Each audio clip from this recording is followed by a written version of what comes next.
Rental Family is an emotional film about people who are missing something in their lives, and the strangers hired to fill that void. Set in Tokyo, the story follows Philip, an actor who pretends to be family members for people who don't want to feel alone anymore. But the more Philip plays these roles, the harder it becomes to tell where the acting ends and where real connection begins. Philip lives in Tokyo, but he isn't really living. His career stopped progressing years ago after a toothpaste commercial made him briefly famous. Since then, nothing has matched that moment. Tokyo is loud and crowded, but Philip feels invisible. Philip's life reflects emotional stagnation. The toothpaste commercial represents a past identity he can't move on from. Tokyo becomes a symbol of modern isolation, surrounded by people, yet deeply alone. Philip joins Rental Family, a company that rents people to fill emotional gaps. Shinji runs it like a business, not a service. Philip becomes the token white guy, valued more for appearance than personality. At first, Philip feels shame, but he also feels relief, because someone finally wants him, even if it's fake. Rental Family represents capitalized loneliness. Instead of fixing broken connections, it sells temporary comfort. Philip's acting career and this job blur together. He's always playing someone else. Philip pretends to be Yoshi's fiancé so she can give her parents a traditional wedding. The marriage is a lie, but the moment is sincere. Philip nearly quits, but Aiko pushes him to stay. During the ceremony, Philip feels something real. This moment challenges the idea of truth. Even though the wedding is staged, the emotions are genuine.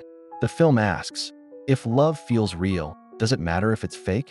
This is the first time Philip realizes that pretending doesn't always mean emptiness. I know that it was fake, but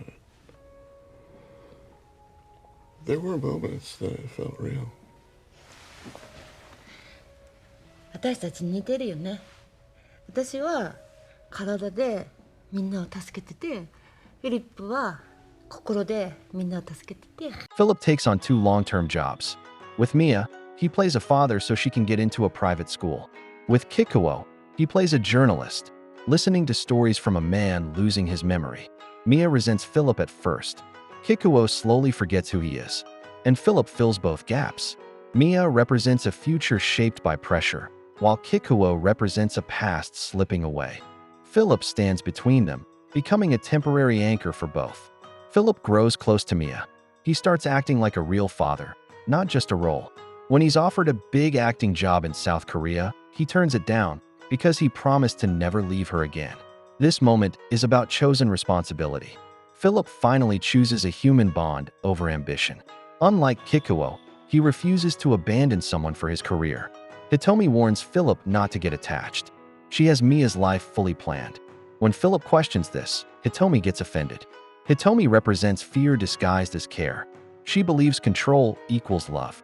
Philip threatens her system by offering emotional freedom instead of rigid planning. Meanwhile, Kikuo asks Philip to take him to his childhood home, but his daughter Masami refuses, and Philip agrees to obey. The denied trip shows how protective love can become cruel. Masami wants safety, but she erases her father's remaining autonomy. Philip learns that Aiko often pretends to be a mistress who apologizes to angry wives and sometimes gets beaten. This reveals emotional labor and gendered suffering. Aiko receives pain so others don't have to. Rental Family profits from humiliation while calling it service. 彼女は命がなくなってもういない時、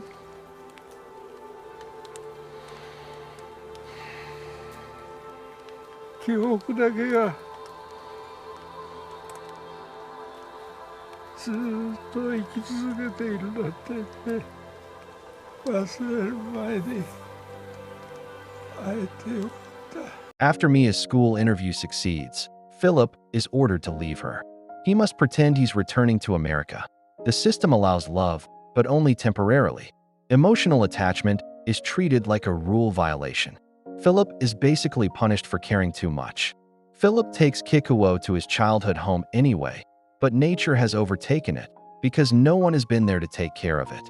Kikuo finds a time capsule with photos of his first wife. Nature reclaiming the home shows how time moves on no matter what we chase. The time capsule represents feelings Kikuo buried long ago. It's a physical reminder of the life he left behind and the love he never faced. When it's opened, the past finally catches up to him, allowing honesty instead of denial. Kikuo admits he left his first wife to chase acting fame, and she died shortly after. This mirrors Philip's life and future. Kikuo is a warning. Success without love leads to emptiness. Philip accuses Shinji of using fake connections instead of real ones. Later, Shinji goes home and dismisses his rented wife and son. Shinji is exposed as the loneliest character. Even the man selling fake families can't face real intimacy. Kikuo collapses and Philip is arrested. Mia finds out Philip is an actor. She's hurt but forgives her mother. This proves that the truth hurts, but it heals. Mia grows by facing reality instead of living inside a lie. Aiko finally has enough and tells a wife the truth about his husband and walks away. This is self-respect. Aiko refuses to be a shield for someone else's guilt. Aiko, Koda, and Shinji help free Philip by pretending to be officials. Later, after finding out that Kikuo passed away, they all attend his funeral together. This is a real family formed through choice, not blood or contracts. The film ends with Philip looking inside the shrine and sees his reflection. The mirror says everything.